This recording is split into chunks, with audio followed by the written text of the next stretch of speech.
एक पत्रकार जो सच की राह पर चला, एक फोन कॉल जिसने उसे मौत के दरवाजे तक पहुंचा दिया और एक ऐसी हत्या जिसने पूरे सीतापुर को हिला कर रख दिया।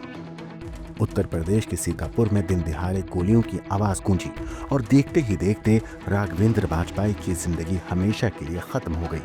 क्या ये सिर्फ एक हत्या थी या इसके पीछे कोई ऐसा राज था जो अभी तक अंधेरे में छुपा था? राघवेंद्र को एक फोन कॉल आया। उसने घर से निकलने से पहले कुछ नहीं कहा। कुछ देर बाद हाईवे पर एक लाश मिली। पहले लगा कि ये एक हादसा है, लेकिन जब डॉक्टरों ने देखा तो शरीर पर 3 गोलियों के निशान मिले। ये एक सोची समझी साजिश थी। कोई चाहता था कि वो हमेशा के लिए खामोश हो जाए। पुलिस जांच में जुट चुकी थी। आईजी रेंज प्रशांत कुमार खुद घटनास्थल के लिए रवाना हुए। हर तरफ सनसनी थी, हर तरफ सवाल थे। कौन था वो जिसने दिन दिहाड़े लोकतंत्र के चौथे स्तंभ पर हमला किया? किसने किया था वो फोन कॉल? और सबसे बड़ा सवाल, क्या राघवेंद्र किसी बड़े राज से पर्दा उठाने वाले थे? आरोपियों की तलाश के लिए मोहाली, इमलिया और कोतवाली पुलिस की टीमें सक्रिय कर दी गईं। सर्विलांस और एसओजी की टीमें भी इस गुत्थी को सुलझाने में लगी हैं। लेकिन सवाल यही है, क्या ये सिर्फ एक अपराधियों की हरकत थी या इसके पीछे कोई और बड़ा खेल चल रहा था? आगे जो खुलासा होगा वो आपको हैरान कर देगा। सस्पेंस, धोखा और मौत की इस कहानी में कई ऐसे राज छिपे हैं जो अब सामने आने को हैं। क्या पुलिस कातिलों को पकड़ पाएगी या ये केस भी उन अनसुलझे मामलों की फाइलों में गुम हो जाएगा जहां पर सिर्फ धूल मिलती है, इंसाफ नहीं? दरअसल उत्तर प्रदेश के सीतापुर जिले में एक स्थानीय पत्रकार राघवेंद्र वाजपेयी की दिन दिहाड़े हत्या ने इलाके में सनसनी फैला दी।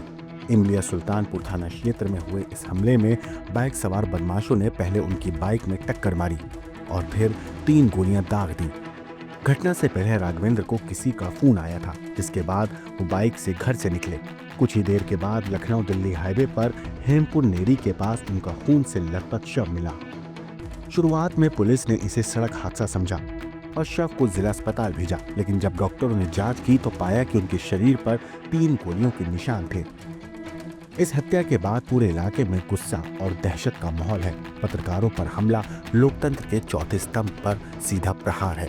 ये घटना साबित करती है कि उत्तर प्रदेश में अपराधी बेखौफ घूम रहे हैं और कानून व्यवस्था को खुली चुनौती दे रहे हैं। घटना के तुरंत बाद आईजी रेंज प्रशांत कुमार उन्नाव से सीतापुर पहुंचे और पुलिस को तेजी से कार्रवाई के निर्देश दिए। फिलहाल मोहाली, इमलिया और कोतवाली पुलिस के अलावा सर्विलांस और एसओजी की टीमें हत्यारों की तलाश में जुट गई हैं। इस मामले पर एएसपी डॉक्टर प्रवीण रंजन ने क्या कहा, एक बार आप सुनिए। देखिए, आज लगभग दोपहर बाद 3:15 बजे यह सूचना प्राप्त हुई कि मोहाली क्षेत्र अंतर्गत जो हेमपुर ओवरब्रिज है, उस ओवरब्रिज पर सीतापुर की तरफ आने वाला जो रास्ता है उस पर राघवेंद्र वाजपेयी, जिनकी उम्र लगभग 35 वर्ष है, आरटीआई एक्टिविस्ट थे और दैनिक जागरण अखबार में भी लिखते थे, उनकी हत्या की सूचना प्राप्त हुई। इस सूचना पर तत्काल थाना पुलिस पहुंची, शव को अस्पताल भेजा गया। सुसंगत धाराओं में परिवारीजनों से प्राप्त करके प्रार्थना पत्र और अभियोग पंजीकृत किया जाएगा। शीघ्र ही इसका खुलासा किया जाएगा। इसमें स्वाट सर्विलांस की टीम, थाना मोहाली की टीम, थाना इमलिया सुल्तानपुर की टीम, क्षेत्राधिकारी मोहाली, हम सब लोग लगे हुए शीघ्र ही इसका खुलासा करेंगे।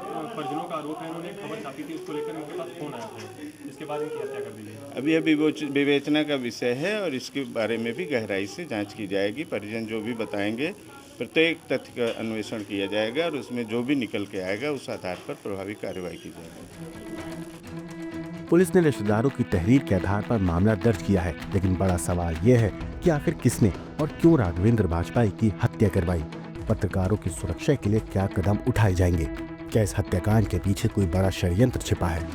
फिलहाल पुलिस हत्यारों तक पहुंचने का दावा कर रही है, लेकिन पत्रकारों और आम जनता में भय और गुस्सा बढ़ता जा रहा है। ब्यूरो रिपोर्ट, क्राइम तक।